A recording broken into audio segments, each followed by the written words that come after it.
好，最后我们来做一个总结咯。钟离佛伊命虽然像短短46年咯，按过伊文学是一个贵风俗的一个人咯。因为伊对文学的坚持，本人对伊贵尊敬啦。所以那个中央太空呢发现去天堂后有个新的星呢，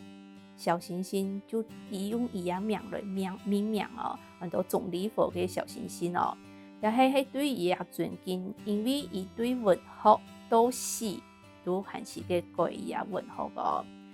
伊最精华的失眠就是伊舒适回来嘅失眠哦，虽然花係按多钱，不过呢也失眠嘛达得的哦。伊身份呢融入一个农村，伊虽然唔会做农事，不过伊会去采访一条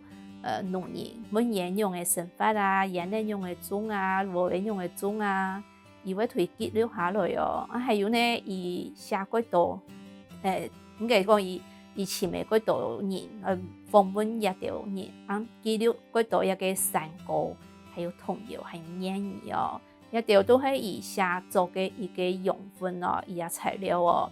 我哋看伫一个历史农场地背，其实嘛，我哋看到有一些山歌是地背，还有条嘛系伊记录下来过后，伊来改写嘅哦。唔是地背有写到山歌，有写到客家嘅谚语。因为就会有客家文学的一个感受哦。